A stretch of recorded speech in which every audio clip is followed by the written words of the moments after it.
So Genesis 19, Sodom and Gomorrah destroyed. It's difficult because there's a lot of people who, have, who choose a different lifestyle. They choose, they feel that they can't choose, that that's who they're attracted to is people of the same sex. And a lot of heterosexual people meet these people and they're like, well, they seem nice enough. I mean, why should I bother interfering in what choices they make? And in fact, why shouldn't we love them and just as much as God loves all people and tolerate them and so forth? And then the Bible thumpers come out and say, oh, Sodom and Gomorrah, blah, blah, blah, gay people are bad, and do, really atrocious and mean things like the Gainsborough people or whatever. But that's not what this talks about. It talks about an early culture that was totally unrestrained and practiced sexual violence without regard to consent with just about anybody. And it describes gangs of people roaming the streets, raping people. That is not the same thing that I see in West Hollywood on Gay Pride Day. I just see a bunch of people having fun and being crazy. But I don't see anybody, maybe there are some people who take it too far. But it's not a culturally accepted thing, certainly. And it certainly will never be a legally accepted thing to rape people, I hope.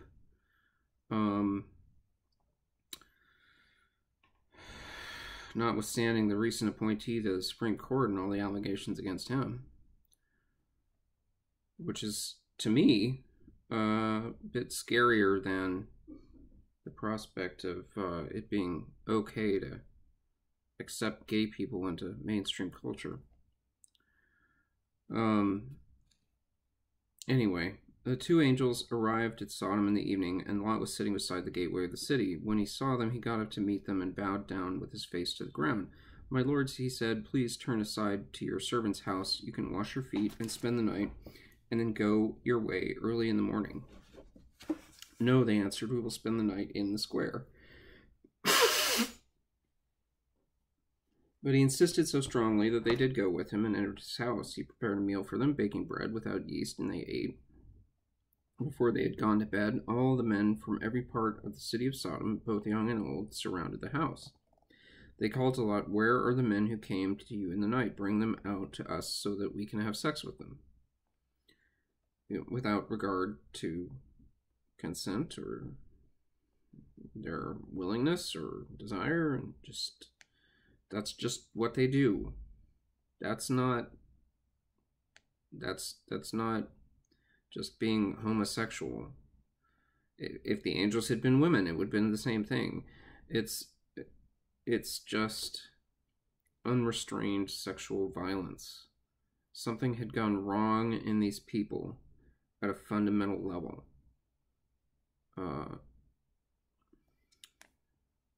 And then God felt that they were irredeemable. Lot went outside to meet them and shut the door behind him and said, no, my friends, don't do this wicked thing. Look, I have 2 daughters who have never slept with a man. Let me bring them out to you, and you can do what you like with them. But don't do anything to these men, for they have come under the protection of my roof. Now, Lot seems like a real asshole. I mean, what a jerk. He's just going to offer up his daughters to protect 2 total strangers who came into his house? Not to mention the hubris of it, that these are somehow angels or, advanced beings of some kind, and like Lot's gonna be the one to protect them? Like they can't protect themselves with whatever super advanced magic / science they've got. It's just ridiculous. Lot is such an asshole. I just can't stand the guy. And yet he's a prophet of the Lord somehow. He's got something that that the Lord values. Maybe a certain stupidity, a certain innocence in his stupidity. But this is just atrocious. He's just going to give up his daughters? I can't wrap my head around that. What kind of a father would do that who loved his family? That doesn't make any sense. But maybe it's not who Lot was, but who he had the capacity to be, or simply just that it was fate that progeny of Lot must continue. He had some, I mean, of all appearances, he had some genetic expression that the management wanted to make more prolific. Get out of our way, they replied. This fellow came here as a foreigner, and now he wants to play the judge. Well, we'll treat you worse than them. They kept bringing pressure on Lot and moved forward to break down the door.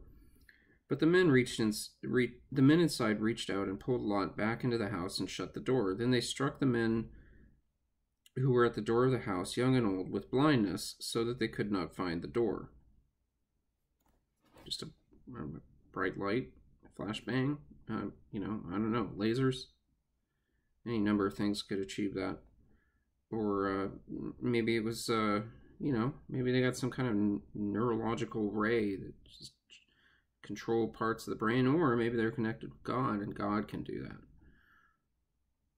The two men said to Lot, do you have anyone else here?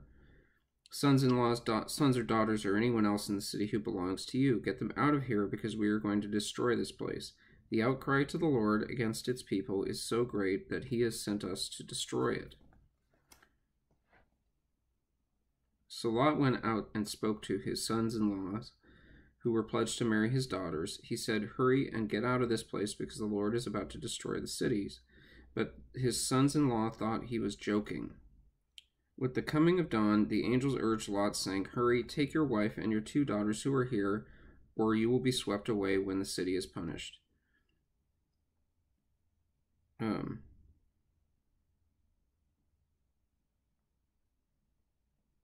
Where's the thing? Oh. When he hesitated, the men grasped his hand and the hands of his wife and his 2 daughters and led them safely out of the city, for the Lord was merciful to them. As soon as they had brought them out, one of them said, flee for your lives, don't look back, and don't stop anywhere in the plain. Flee to the mountains, or you will be swept away.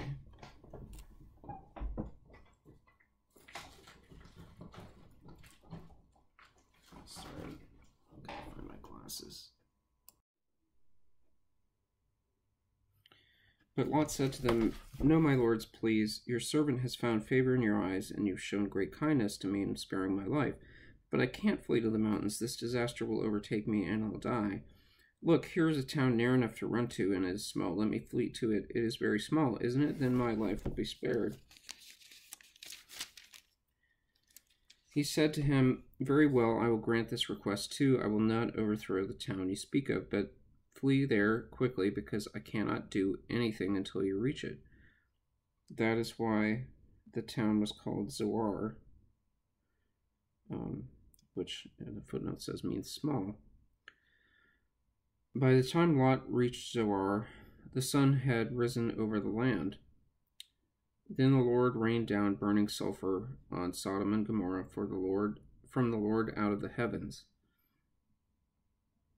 Thus he overthrew those cities and the entire plain, destroying all those living in the cities, and also the vegetation in the land. But Lot's wife looked back, and she became a pillar of salt. Early next morning, Abraham got up and returned to the place where he had stood before the Lord. He looked down toward Sodom and Gomorrah, toward all the land of the plain, and he saw dense smoke rising from the land like smoke from a furnace. So when God destroyed the cities of the plain, he remembered Abraham, and he brought Lot out of the catastrophe that overthrew the cities where Lot had lived. So this use of the word the Lord, Yahweh, or whatever it is, it seems like what we've got here is 2 things. I mean, one, there seem to be agents of the Lord, these men, or men, whatever they're called, whatever they are, angels, men, humanoids, but not human. So, aliens? Maybe? But does that mean that the Lord doesn't exist? No. They're just servants of the Lord from another place other than this. So, that goes back to Genesis and all these people saying that, well, Earth is the only place where life exists and we're the only beings that are here. And it's like the Bible clearly indicates that that's not true, that the universe is older than the Earth, that maybe civilization started, whatever, 8,000 years ago, 12,000 years ago, however you count it, probably somewhere on the order of 8 to 10,000 years ago, at the end of the Lesser Dryas, or that the flood was during the Lesser Dryas. Afterwards, when the little mini ice age melted and there would have been a lot more water going all around, maybe there was a big flood. But so the civilization, the management started at that point. Now, does that just mean that there's just a bunch of aliens who have no purpose? No, I don't think that's what it means. Personally, I think that they're just servants of God, that they have a better understanding of what God is and how to communicate with God and how to hear what it is that God wants. And in this case, God passed a very severe judgment, which was to burn it from the heavens. And it's the Lord rained down from the Lord out of the heavens. So the Lord is two different things. The Lord is the will that rained down from the Lord, which is the thing that's in the heavens. That's interesting. Some kind of big cube that Isaiah talks about later on.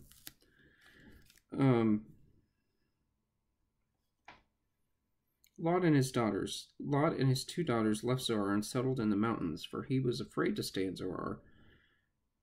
So, gosh, this guy he's just all over the place. He and his two daughters lived in a cave. One day the older daughter said to the younger, "Our father is old, and there's no man around here to give us children, as is the custom all over the earth. Let's get our father to drink wine and then sleep with him and preserve our family line through our father." The poor guy, he was so terrified about what happened in the valley that he couldn't even live in town, and he became so possessive then of his daughters. Maybe because he realized what a jerk he had been to offer them up to the mob. Now he's trying to make up for it by being excessively protective. Keeping them in a cave? What? Locked up? Why couldn't they just walk away? They were of childbearing age. That night they got their father to drink wine, and the older daughter went in and slept with him. He was not aware of it when she lay down or when she got up. The next day the older daughter said to the younger, "Last night I slept with my father. Let's get him to drink wine again tonight, and you go in and sleep with him so we can preserve our family line through our father." So they got their father to drink wine that night also, and the younger daughter went in and slept with him. And he was not aware of it when she lay down or when she got up. So both of Lot's daughters became pregnant by their father. The older daughter had a son, and she named him Moab. He is the father of the Moabites of today. The younger daughter also had a son, and she named him Ben-Ami. He is the father of the Ammonites of today. Well, that's not really very safe. And it's also not a justification of incest. And I hear that, and I think, given the statistics of how many fathers abuse their daughters and sons, less frequently for sons, but it still happens quite frequently, unfortunately. It's I think that a lot of times, like, people read this and think, oh, well, that justifies it because it's in the Bible. And it's like, no, that doesn't, no, it's just describing an event that occurred. It's not lending a moral justification to it. And besides which, they were the actors in this, not Lot. It doesn't give Lot some kind of divine hall pass to molest his daughters. That's ridiculous. It's really gross. I mean, his daughters were idiots, just like he was. Quite honestly, they were all idiots. I mean, why didn't they just go back to town? They couldn't have been that far from town. A day or two's walk? I mean, what's he doing up in the cave? Eating mice? I mean, what are they even doing up there? Farming? They must have been able to come down from the hills. It's just crazy. The whole thing is just crazy.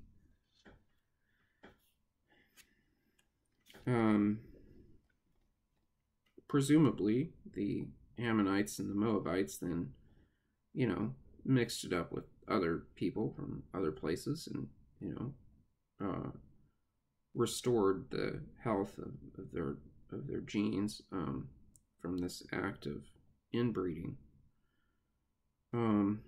It's just, I don't know what to think about Lot. Like, what?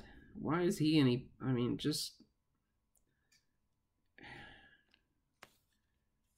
ignorant idiots. I don't know. God, you loved him.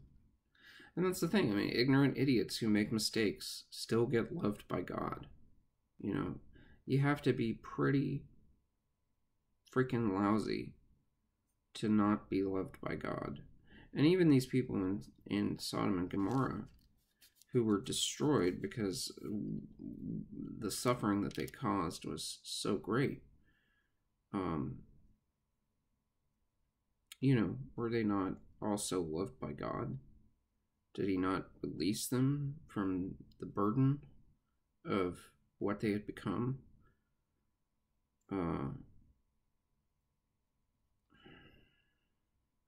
I don't understand it today because suffering happens on a mass scale. I mean, children are cut up and sold for body parts, for God's sake. It's just, besides all the sexual stuff, it's just horrifying. And why doesn't he just destroy the whole world now? And that's the change, the change that God makes in his approach after learning more about us through his experience as Jesus, and really understanding that that the only way now, given the interconnection of society, is to allow the wheat to grow up among the thorns, harvest it all at once, and then sort it out. It's a metaphor, not a literalism, but it just doesn't seem. I don't know. It's just, this guy's crazy. I can't stand him. Abraham. Oh, I'll stop here and we'll go on to the next one.